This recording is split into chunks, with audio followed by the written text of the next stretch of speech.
Vamos a continuar con el problema número 5 de termodinámica. Es aplicación del método directo.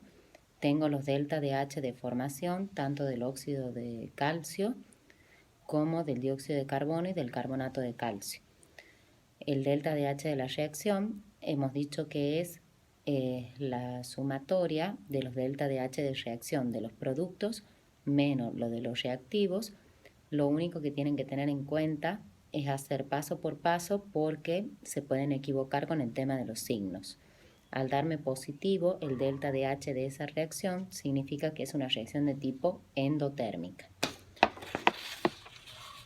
Cuando vamos a la pregunta número 6, es una pregunta de cinética donde me da un tiempo 1 de reacción, un tiempo 2 y la concentración de ese reactivo tanto en 1 como en 2.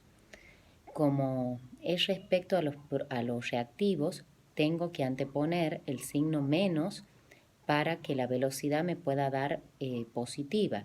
Yo ya les había dicho que nunca una velocidad les puede dar negativa. Entonces, de esa manera van a calcular la velocidad promedio o media que hay en ese intervalo de tiempo. Respecto al problema número 7, que estamos en la tabla periódica, vemos la ubicación, perfecto, nos dan los números de grupo y se puede identificar también los períodos. Bien, o sea, el elemento A primero no pertenece al periodo número 3, sino que pertenece al periodo 2 y a su vez es un no metal, no es un elemento de transición porque no está en el medio de la tabla periódica donde están los metales de transición. Respecto a B y C, no pertenecen al mismo grupo, o sea, serían metales alcalinos, no pertenecen al mismo período. Respecto al elemento D, al estar en el grupo 8A, es un gas noble o inerte, o sea que es un elemento inerte, y cuando lo analizo al elemento A, posee un solo nivel completo, bien, que es el 1S, o sea, el nivel 1, porque el nivel 2 tiene el subnivel S y el subnivel P.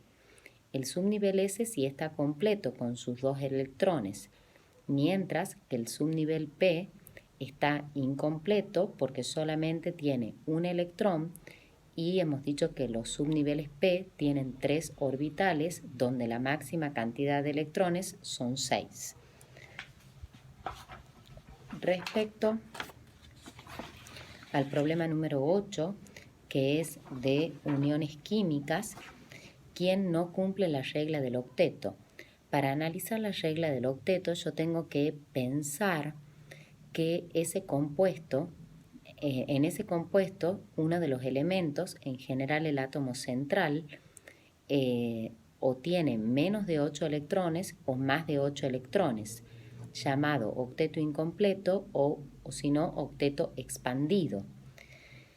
Cuando analizamos el tetracloruro de carbono, todos, tanto el carbono como los cloros, tienen completado su octeto. Además, repasemos un poquito, es una molécula de tipo simétrica. Yo les había dicho cómo ustedes evalúan la simetría de una molécula. Ven el átomo central, que en este caso es el carbono, y como su forma es en cruz, yo tengo que ponerme en el carbono y ver hacia el norte, hacia el sur, hacia el oeste y hacia el este, y veo exactamente lo mismo. ¿Y qué pasaba cuando una molécula era simétrica? Era una molécula apolar porque su momento dipolar era igual a 0. Cuando analizamos el trifluoruro de boro, que tiene una forma trigonal planar, como yo les he puesto ahí en la hojita, tiene el octeto incompleto porque el boro está rodeado de 6 electrones. Después analizamos la sal, que tiene una unión iónica, y el dióxido de carbono, que también es otro ejemplo de molécula de tipo simétrica, o sea, una molécula apolar, donde su momento dipolar es igual a 0. Seguimos con estructura atómica, en el problema número 9, donde analizamos la formación de ese ion crómico, donde va a tener 21 electrones. Yo hago la configuración electrónica primero del átomo neutro. Recuerden que el cromo es una excepción, entonces termina en 4s1, 3d5. Y ¿de dónde va a perder esos electrones? Uno lo va a perder del 4s1 y los otros dos del 3d5. Entonces me va a quedar la configuración electrónica como les he puesto en la hojita, y cuando analizamos el fósforo gana esos 3 electrones, quedándome con 18 electrones. Hago del átomo neutro y termina en 3p3. O sea, esos 3 electrones que gana se van a incorporar a ese orbital p que tiene lugar todavía para albergar electrones. Respecto al problema número 10, es un problema donde tienen que hacer la reacción química, porque me dice que es una reacción de combustión del calcio con el aire, diciendo además en el enunciado, recuerden que el aire es formado por una mezcla de gases, siendo en mayor proporción el nitrógeno y el oxígeno. Entonces debo poner el oxígeno molecular y el nitrógeno molecular y después igualar la reacción química para poder entrar en estequiometría. Bien, entonces de ahí proceden a hacer la estequiometría correspondiente. En el problema número 11 es un problema atípico de estequiometría, donde esa composición centesimal la tengo que abrir. O sea, 26,2 gramos de oxígeno están en 100 gramos de adrenalina. Mi incógnita del problema es el peso molecular de la adrenalina. O sea que mi incógnita está ahí.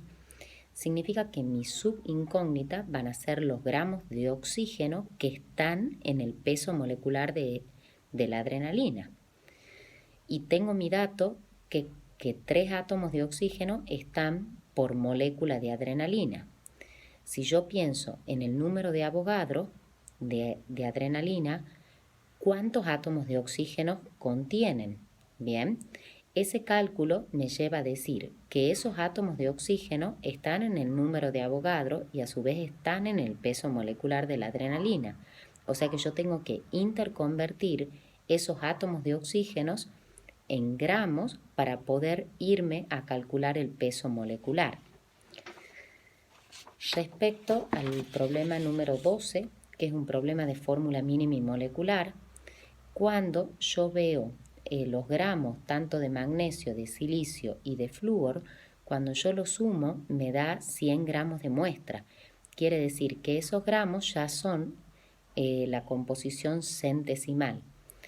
Y sigo, como yo les había enseñado, la receta de cocina, divido en el peso atómico de cada elemento respectivo, el resultado lo divido a todos los resultados en el resultado más chico obtenido, y de ahí ese número que me dan es el subíndice de la fórmula mínima, empírica o bruta.